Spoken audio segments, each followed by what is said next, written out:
Hola a todos, hola a todas. Hoy quiero invitarles a mirar el reclutamiento y la selección desde un lugar mucho, pero mucho más profundo. Con frecuencia, dentro de las organizaciones, se piensa que contratar personal es simplemente cubrir una vacante.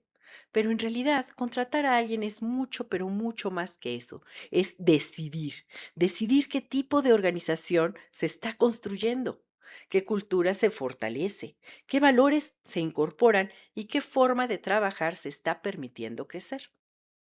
Cada vez que una empresa recluta, selecciona e integra a una persona, bueno, no solo suma manos para ejecutar tareas, también incorpora formas de pensar, de relacionarse, de resolver problemas y de sostener el trabajo cotidiano. En ese sentido, cada contratación tiene un impacto mucho, pero mucho más amplio de lo que a veces se reconoce. Por eso, esta presentación se llama del talento a la trascendencia, porque incorporar personas no debería entenderse como un trámite administrativo, sino más bien como una decisión estratégica que afecta la productividad, la estabilidad, el clima laboral y, en muchos casos, el futuro mismo de la organización. A lo largo de este recorrido, vamos a ver cómo se conecta todo esto: la atracción del talento, el proceso de selección, la integración, la inducción y finalmente la alineación entre las necesidades de las personas y los objetivos de la institución. Y también, por supuesto, vamos a reconocer algo muy, pero muy importante: una mala contratación, uy, no solo cuesta dinero, cuesta tiempo. Ajá, energía, cohesión, aprendizaje, uf, y a veces incluso credibilidad institucional. Y sí, ese pequeño detalle, aunque ustedes no lo crean, suele salir bastante carito. Ahora bien, con esta idea en mente, ahora sí pasaremos al mapa general del proceso.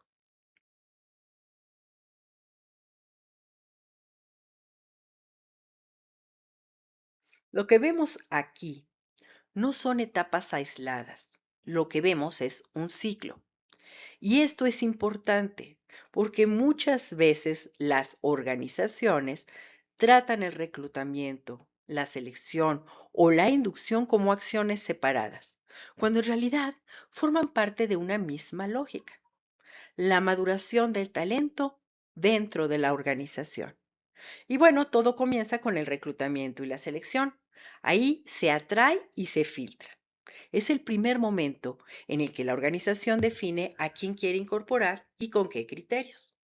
Después viene la integración, que no consiste solo en firmar un contrato o presentarle a alguien su lugar de trabajo. Integrar significa comenzar a construir un vínculo psicológico, social y profesional entre la persona y la organización. Y bueno, claro, luego aparece una etapa decisiva: la sinergia de objetivos, porque una persona puede ser muy competente, tener experiencia y mostrar disposición, pero si sus metas no logran conectar con la institución y lo que necesita, tarde o temprano esa relación, pues comienza a desgastarse. Ahora, cuando esa alineación sí ocurre, entonces aparecen efectos operativos muy, pero muy concretos: mayor productividad, más compromiso, estabilidad y, por supuesto, un mejor clima laboral. Y a partir de ahí puede darse algo todavía más valioso: el desarrollo integral del talento dentro de la organización. Y la idea central aquí es muy, pero muy sencillita, pero también poderosa. No basta con contratar bien, también hay que acompañar, hay que orientar, hay que observar y hay que desarrollar, porque si una sola pieza falla, el sistema entero lo resiste.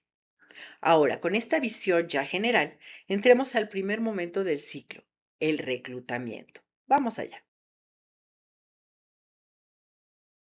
Bien. El reclutamiento, como pueden ver, ¿sí? Se puede entender como el conjunto de acciones orientadas a proveer personal a la empresa en el momento oportuno. Sí, esa última expresión importa muchísimo: en el momento oportuno. Porque reclutar, chicos, no significa salir corriendo a buscar gente de manera improvisada cuando ya hay urgencia o cuando el área está colapsando. Reclutar bien implica anticiparse, prever necesidades y actuar con base en información organizacional concreta.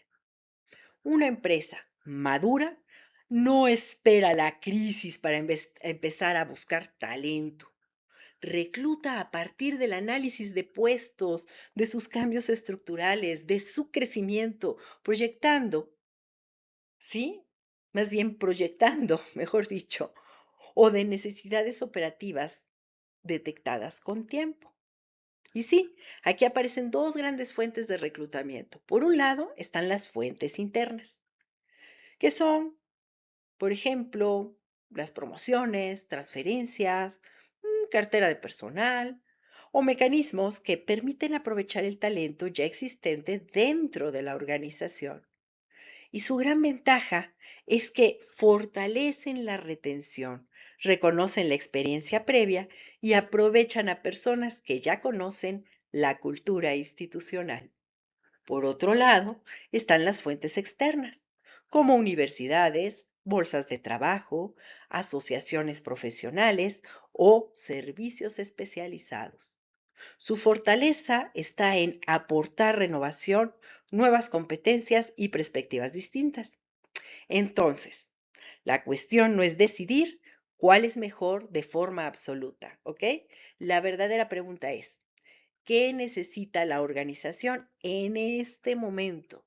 ¿Necesita continuidad? ¿Necesita experiencia interna y conocimientos? Esta diapositiva,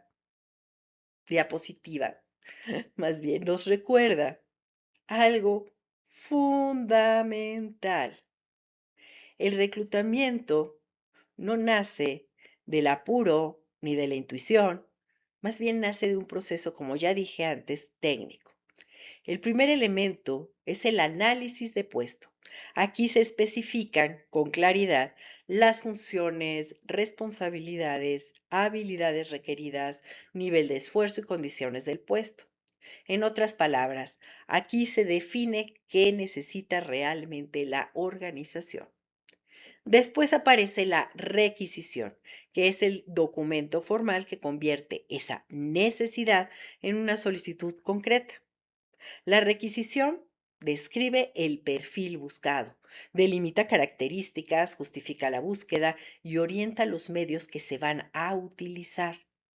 Y finalmente, pues están las políticas de la empresa, que funcionan como filtros iniciales. En ellas suelen establecerse criterios relacionados con escolaridad, experiencia, rango salarial, lineamientos normativos, requisitos de presentación o condiciones institucionales. La imagen del embudo que están viendo sintetiza muy bien el proceso. A menudo que avanza la selección, el número de candidatos se reduce, pero esa reducción no debería depender del capricho de la prisa o de criterios ambiguos. Debería responder a parámetros claros, pertinentes y alineados con las necesidades reales del puesto. Dicho de otra manera, reclutar bien no es atraer la mayor cantidad posible de personas, es atraer a quienes tienen más congruencia con lo que verdaderamente se necesita.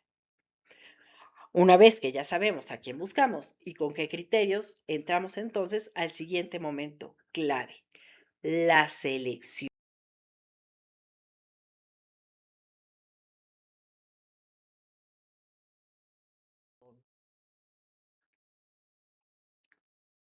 La selección es el filtro estratégico del proceso de incorporación. Es el momento en el que la organización compara lo que necesita con lo que cada candidato puede aportar en realidad. Y aquí conviene observar algo muy importante. No todas las etapas, muchachos, del proceso evalúan lo mismo.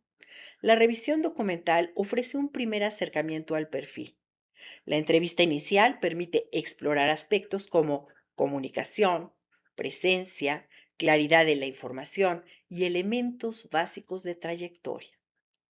La evaluación técnica mide conocimientos o habilidades específicas relacionadas con el puesto.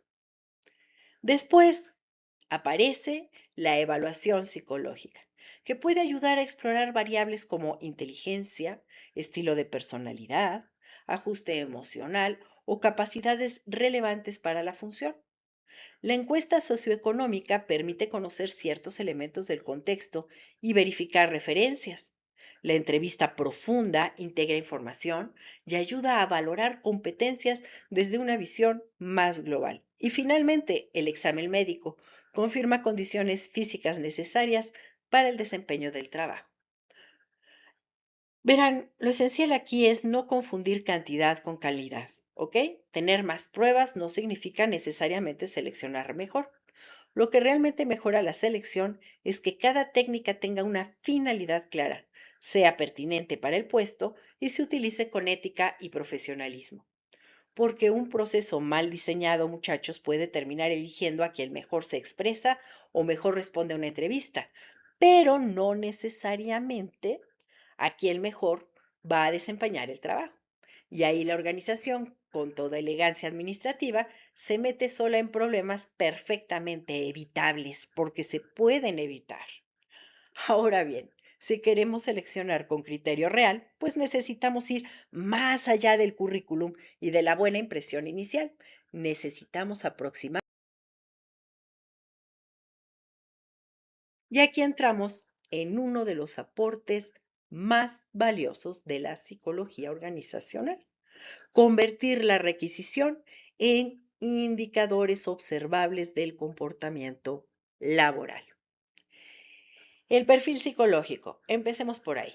No debería entenderse como una etiqueta simple sobre la persona. Más bien, debería entenderse como una herramienta técnica para explorar variables relevantes para el puesto, como el rendimiento intelectual, la adaptabilidad, el manejo emocional y la tolerancia a la presión o al estilo de interacción. La finalidad aquí no es adivinar el futuro ni jugar a ser oráculo de oficina, muchachos. La finalidad es reducir incertidumbre, simplemente eso, y tomar decisiones mejor fundamentadas. Y por otro lado están los centros de evaluación y observación, que nos permiten analizar a los candidatos en situaciones simuladas o semirrealistas. Y eso aporta, wow, muchísimo valor, porque permite ver cómo reaccionan frente a problemas, cómo toman decisiones y cómo colaboran, cómo responden al conflicto y qué hacen cuando la presión, aprieta, aparece. Hay además aquí un punto muy, muy interesante en esta diapositiva que están viendo. Incluso después del ingreso, puede haber un periodo inicial de observación con métricas tempranas, ¿sí? Esto, esto nos va a permitir evaluar si la incorporación va en la dirección adecuada y si es necesario corregir, reforzar o confirmar la decisión que habíamos tomado. La idea central es esta: el potencial no se mide solo por lo que una persona dice de sí misma, sino también por lo que muestra cuando actúa. Pero bueno, incluso una muy buena selección no garantiza por sí sola el éxito del proceso. Todavía falta una pieza decisiva, que es la integración. Integración. Esta diapositiva contiene una idea potentísima. La integración comienza antes de que la persona sea contratada formalmente. Desde el primer contacto, el candidato empieza a construir una imagen de la organización. Sí, y esa imagen no depende solo del discurso institucional, también depende de lo que observa, de cómo es tratado y de lo que experimenta durante el proceso. Por eso aquí se habla de contrato psicológico. No se trata del contrato legal que se firma, se trata del conjunto de expectativas, percepciones y significados que la persona empieza a construir acerca de la relación laboral. La diapositiva no resume en tres momentos, nos resume en tres momentos expresivos como están viendo. Primero el pasillito, el pasillo, es decir, lo que se percibe desde la llegada, el ambiente, la organización, el orden, el espacio, en fin. Luego está el trato, que tiene que ver con la cordialidad, la claridad, el respeto al tiempo y la forma en que se conduce la interacción. Y por último, la decisión, que es la impresión final que deja toda esta experiencia. Aquí esto nos obliga a reconocer algo incómodo, pero muy real, ¿saben? Una integración deficiente puede echar a perder buena parte del trabajo realizado en la selección, porque alguien puede ser técnicamente idóneo y aún así sentirse mal recibido, poco orientado o simplemente emocionalmente desconectado desde el inicio. Y cuando esto ocurre, el vínculo empieza a fracturarse antes de consolidarse. Por eso, una vez que la persona ingresa, la organización necesita ofrecerle un marco general de pertenencia. Ahí entra la inducción general.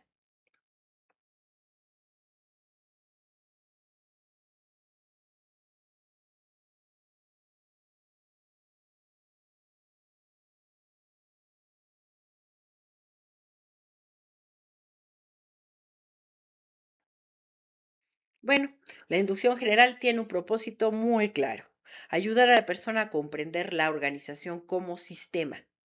No solo, ¿cómo decirlo? No solo se trata de explicarle qué va a hacer. También se trata de mostrarle dónde está entrando, qué valores sostienen el trabajo, cómo se organiza la institución y qué conductas se esperan dentro de ella. Y aquí aparecen cuatro herramientas importantes. La primera son los cursos y apoyo. Sí, los apoyos tecnológicos, que permiten transmitir información clave sobre misión, visión, historia, normas, procedimientos y funcionamiento general. La segunda es el manual de bienvenida, que organiza esa información y evita que el nuevo integrante dependa únicamente de lo que alguien recuerde explicarle en el momento. Hay algunas instituciones y empresas que les hace falta este manualito. En fin, la tercera herramienta es el mentoring, es decir, contar con una persona de referencia que acompañe, oriente y ayude a interpretar la cultura interna de la organización. Y la cuarta es el ejemplo, porque aunque las organizaciones hablen de valores, esos valores solo se vuelven creíbles cuando puede observarse en la práctica cotidiana. Si una empresa dice valorar el respeto, la seguridad, el trabajo colaborativo, la inclusión, etcétera, eso tiene que notarse en la forma en que opera, no solo no solo con los que están fuera, sino también con los que están dentro. Porque la inducción no solo informa, chicos, también socializa, aunque ustedes no lo crean, transmite cultura y modela expectativas. Sin embargo, comprender la empresa o la institución como sistema no es suficiente. La persona también necesita aprender con precisión cómo desempeñar su puesto, qué tiene que hacer. Y ahí llegamos a la inducción específica.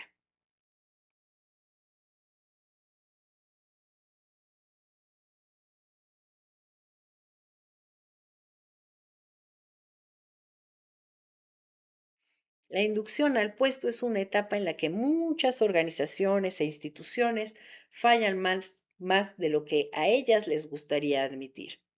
Con frecuencia se asume que si una persona ya fue contratada, entonces sabrá integrarse por sí sola al trabajo completo.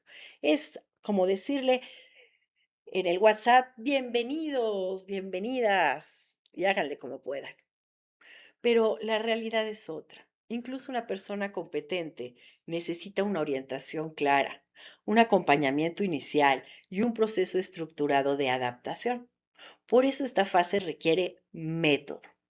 Entre las acciones clave están la presentación formal con el jefe inmediato, la explicación del organigrama del área y sobre todo la definición clara de objetivos y funciones por escrito. Esto último es esencial porque reduce ambigüedad, evita confusiones y disminuye errores tempranos. Y además, Aquí aparece una estrategia especialmente valiosa, el método de demostración-ejecución. Primero se explica la tarea, después se muestra cómo se hace y luego el trabajador la practica y finalmente recibe retroalimentación inmediata. Esta lógica convierte la inducción en aprendizaje activo. ¿Por qué? Porque ya no se trata solo de decirle a alguien qué debe hacer, sino de acompañarlo mientras aprende a hacerlo. Y sobre todo, a hacerlo bien. Y una buena inducción al puesto, ¿saben? Acelera la adaptación, fortalece la seguridad, disminuye errores y genera mayor confianza desde el inicio. Y cuando reclutamiento, selección e inducción funcionan de manera coherente, entonces puede surgir algo todavía más importante, la sinergia entre la persona y la organización.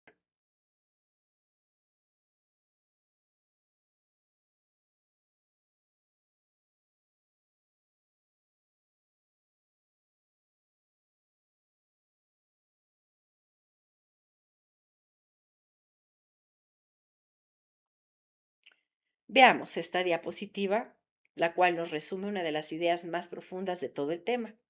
Las personas no llegan vacías a una organización, llegan con expectativas.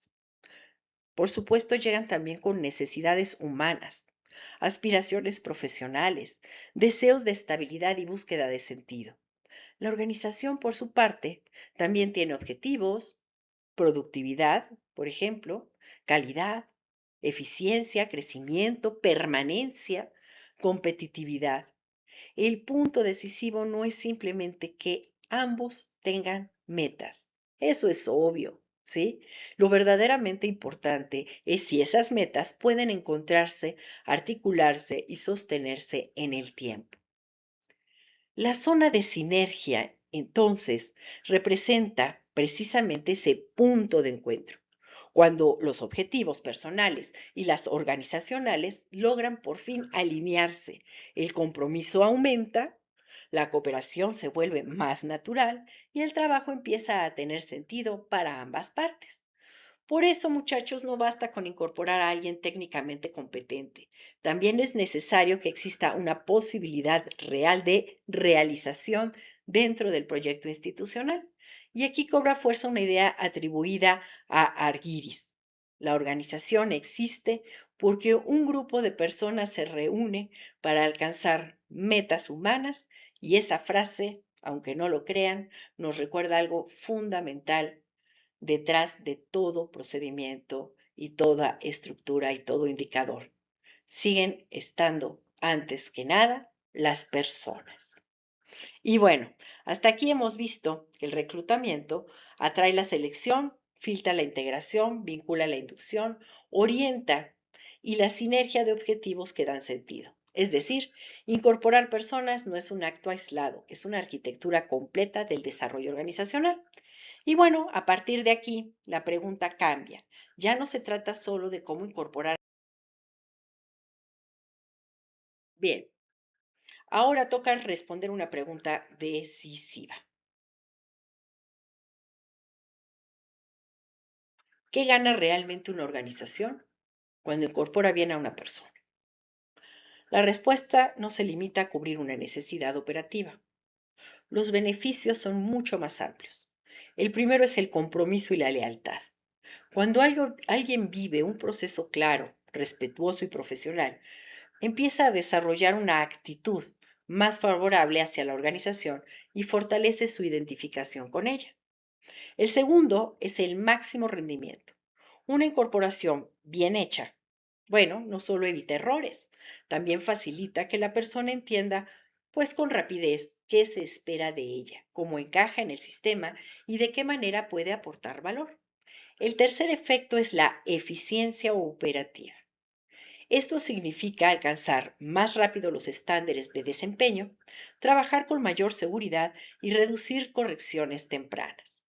Y el cuarto, el último, pero no el menos importante, es la reducción de costos, porque cuando se selecciona e integra bien, disminuye la rotación temprana y se protege la inversión realizada en el proceso.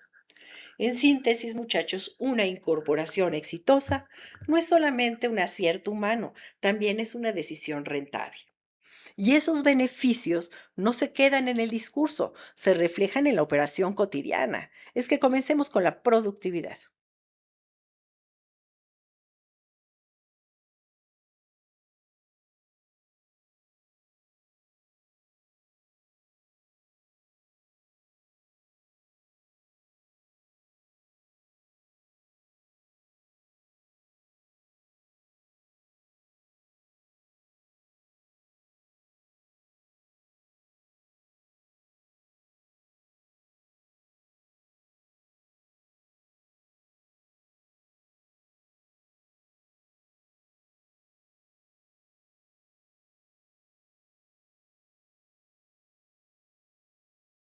Aquí se contrastan dos escenarios muy distintos. Por un lado, una selección adecuada acompañada de una inducción, ajá. Por el otro, también podemos ver los procesos fallidos que terminan afectando el desempeño general. Bueno, cuando la selección y la inducción están bien diseñadas, el trabajador alcanza más rápido los estándares esperados de calidad y cantidad, comete menos errores, se siente más seguro en las tareas y se reduce incluso el riesgo de accidentes. Y aquí conviene aclarar algo. Productividad no significa solo hacer más, también significa hacerlo mejor, con menos desgaste y con menor riesgo para la organización. En cambio, cuando el proceso falla, aparecen consecuencias muy concretas. Bajo rendimiento, errores repetidos, desajuste en la operación y muchas veces desánimo del equipo que tiene que cubrir vacíos o corregir lo que no se resolvió a tiempo. Es decir, una mala incorporación pues no afecta solo a las personas contratadas, impacta al equipo, aumenta la carga de trabajo y erosiona la dinámica colectiva. Y cuando la improvisación se vuelve costumbre, la productividad empieza a pagar la cuenta. Pero el efecto no termina ahí, no crean. Cuando el proceso de incorporación falla, también se resiente la estabilidad laboral. Y eso,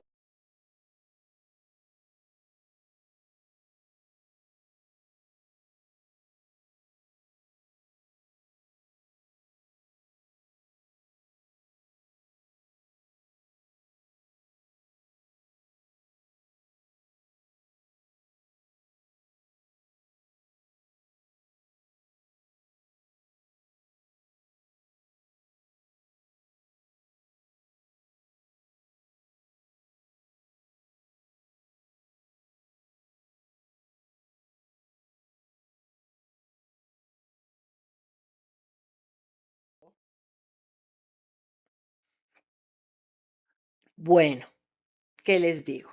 La estabilidad laboral no se analiza solo con percepciones, también puede observarse a través de indicadores.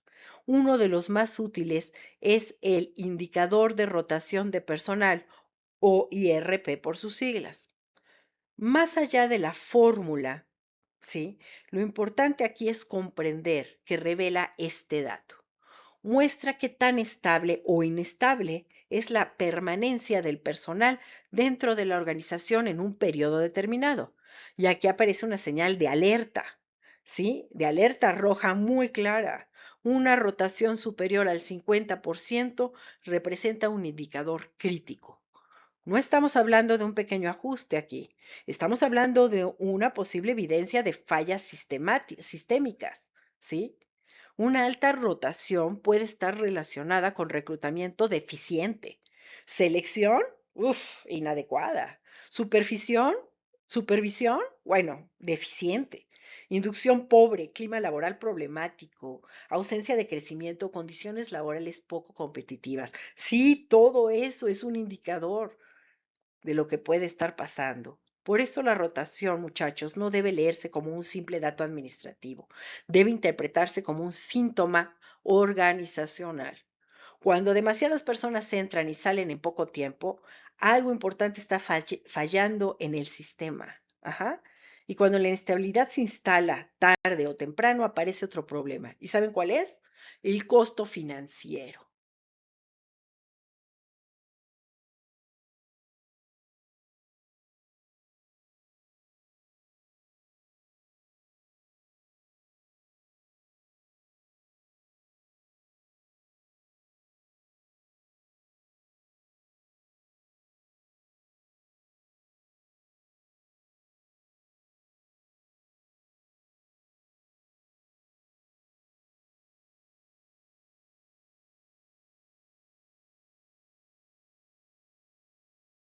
Uno de los errores más frecuentes en en las organizaciones o instituciones es pensar, imaginar, que la rotación solo significa que una persona se fue y ahora habrá que sustituirla.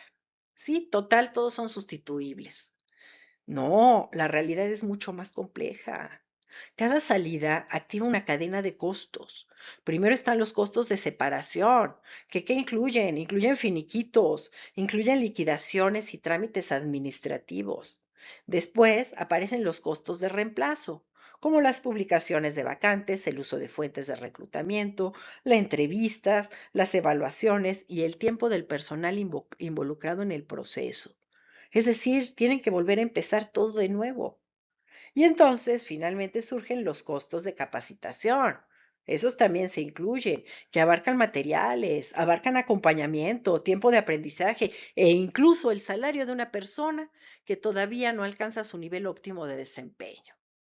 La conclusión aquí es muy clarita. A mayor tasa de rotación, mayor presupuesto desperdiciado en selección e incorporación. Esto cambia completamente la perspectiva, ¿saben? Ya no se trata solo de un asunto del área de recursos humanos.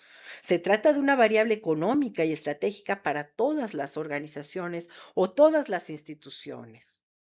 Ahora bien, si una organización quiere corregir esa inestabilidad, no basta con calcular lo que perdió. También necesita entender por qué está perdiendo gente. Y ahí entra una herramienta muy valiosa, la entrevista de salida.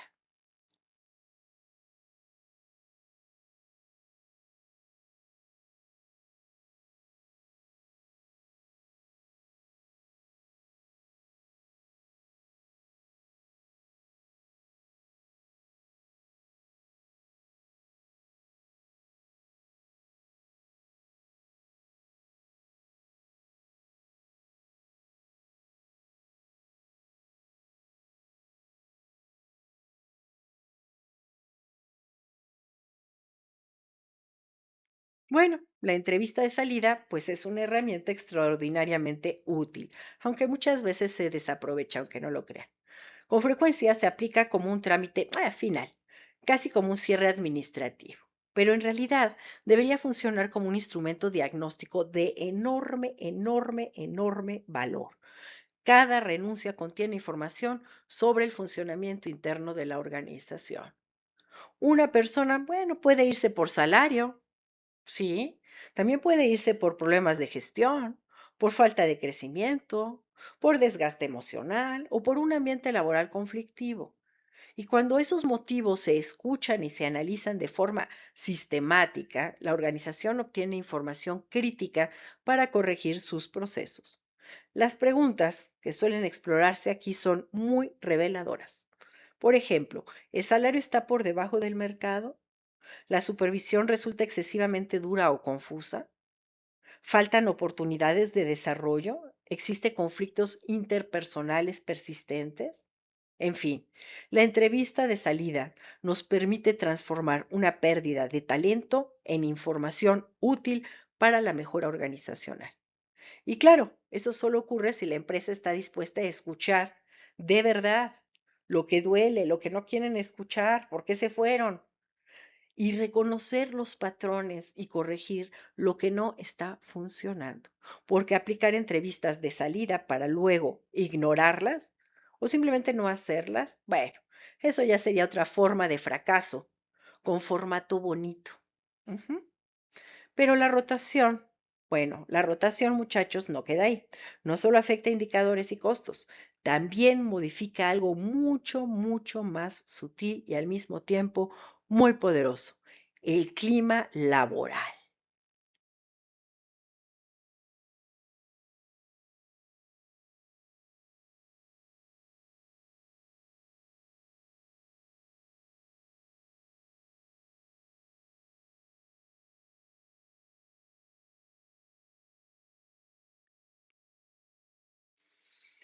El clima laboral es uno de esos fenómenos que se sienten incluso antes de poder nombrarlos. Vean, aquí nos muestran dos caminos posibles. El primero, cuando la integración es exitosa, la pertenencia aparece pues muchísimo más rápido y la persona comprende el sentido de su trabajo. Se ubica mejor dentro del sistema y empieza a relacionarse con mayor seguridad. Y esto, bueno, esto reduce fricciones y favorece la cooperación. En cambio, cuando el reclutamiento o la integración fallan, puede incorporarse personal insatisfecho, desorientado o poco comprendido. Y entonces comienza a aparecer "Urr", las tensiones, la ansiedad, el estrés, la baja implicación, el desgaste relacional y contagio, porque aunque no lo crean, ese desgaste en las relaciones también provoca que los demás miembros de los equipos se contagien y aparezca una emoción negativa. Aquí se menciona además un indicador importante, el ausentismo crónico. Este también es un indicador. Este fenómeno no solo habla de faltas o de retardos, también puede ser un síntoma de problemas mucho más profundos como son la desmotivación. ¿Quién tiene ganas de ir a trabajar hoy si está desmotivado? Hoy hay que aguantar al jefecito o a la jefecita, porque de veras, hay un mal liderazgo. El conflicto interpersonal. Ay, no sé, me llevo re mal con la colaboradora de al lado o con el colaborador de al lado. Ah, es que es una pasada, es horrible, no, no, no, no. Ese conflicto interpersonal que a la vez nos empieza a provocar un estrés laboral o ausencia de sentido de pertenencia. Y cuando tienes eso, te levantas cada mañana pensando hoy tengo que ir. Ay, no, voy a ver cómo le hago para aprovechar el...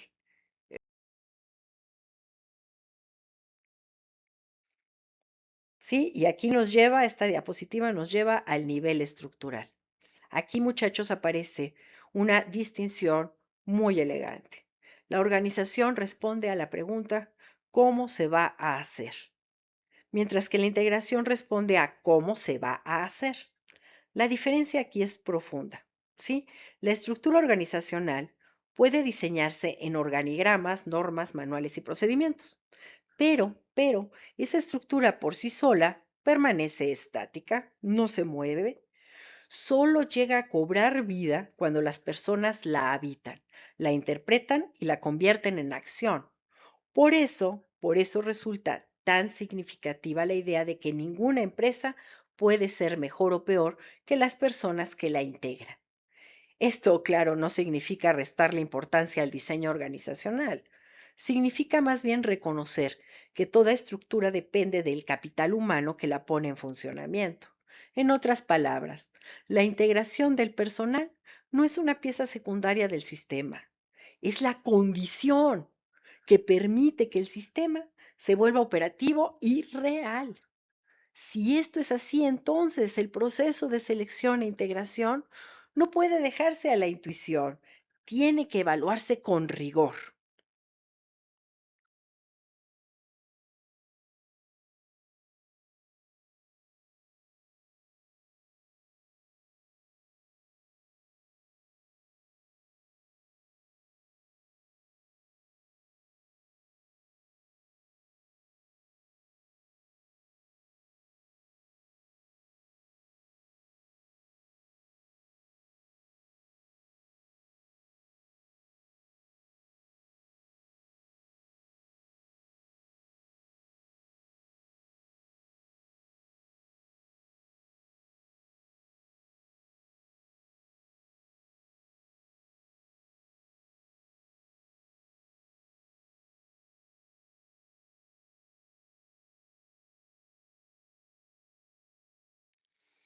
Una organización seria no solo aplica procesos, también los evalúa.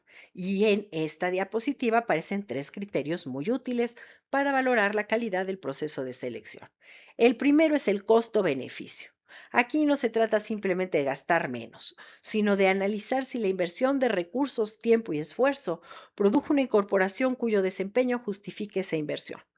El segundo es el tiempo de respuesta. Cubrir una vacante con rapidez puede ser importante, pero hacerlo demasiado rápido, sacrificando calidad, puede terminar generando problemas y costos mayores después. Y el tercero es la calidad del perfil, es decir, el grado de correspondencia real entre la persona contratada y la requisición original del puesto. Este punto merece subrayarse, muchachos, hay que subrayarlo. Una buena selección no es la que termina antes ni la que parece más sofisticada, es la que consigue un ajuste pertinente, ¿sí? Entre la necesidad real del puesto y las capacidades del candidato elegido. Ahora, cuando esa congruencia existe, el proceso adquiere sentido. Cuando no existe, lo demás empieza a tambalearse. Y cuando estas métricas se observan con seriedad, dejan de ser datos aislados.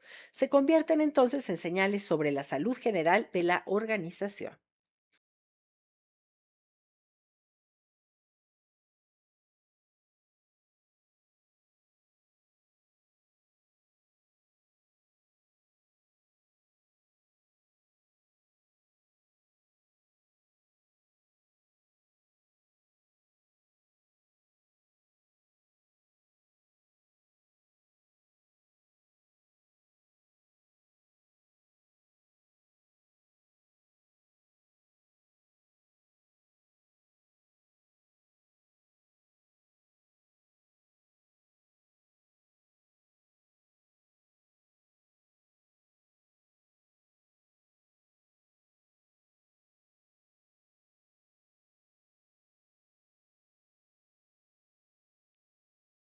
Y esto nos lleva aquí, ¿sí? Aquí, en esta diapositiva cambia por completo la manera de entender el papel de recursos humanos.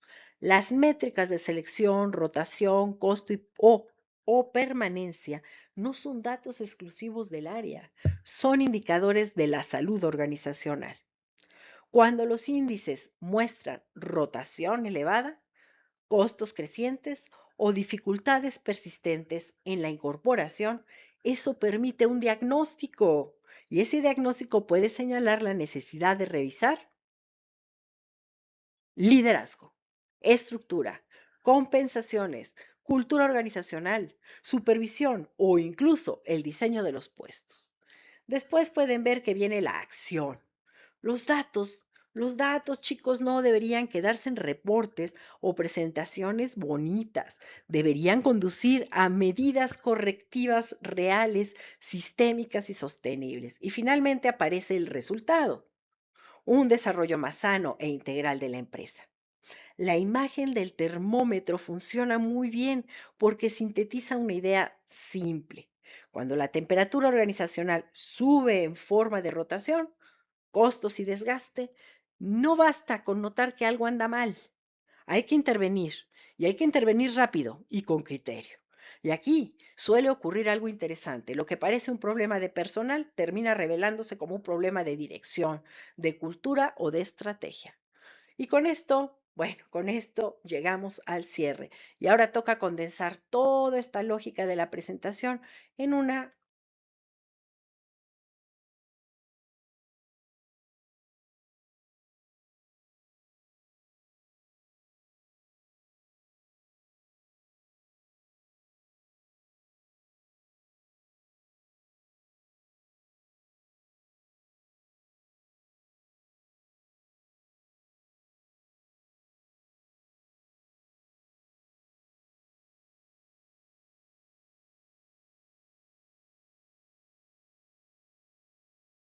sola idea.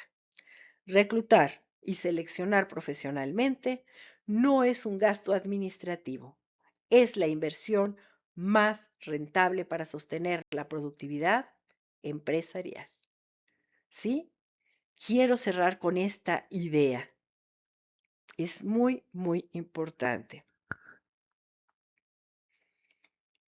Verán, reclutar no es un trámite burocrático. Es una de las inversiones, como ya dije, más rentables que una organización puede hacer para sostener su productividad, su estabilidad y su desarrollo. Aquí la prevención convierte vacantes en oportunidades estratégicas. La integración convierte candidatos en aliados y el desarrollo convierte el talento en una fuerza capaz de sostener la trascendencia de la organización. Visto así, incorporar personal no es llenar huecos, es diseñar futuros. Y ese futuro depende de algo muy concreto: elegir bien, recibir bien, orientar bien y desarrollar bien a las personas. Cuando una organización comprende esto, deja de ver al talento como recurso reemplazable y empieza a verlo como la fuerza viva que sostiene su identidad, su desempeño y su permanencia. En fin, mis chicos, mis chicas, gracias por acompañarme en este recorrido. Y bueno, hoy vimos que detrás de cada contratación hay mucho más que un puesto por cubrir. Hay una decisión sobre cultura. Hay una decisión sobre productividad, estabilidad, clima laboral y sentido organizacional. ¿Por qué? Porque el talento no solo entra a la empresa, también la transforma. Y bueno, espero que les haya gustado y nos estamos viendo en el siguiente video la semana que viene. Hasta ahora.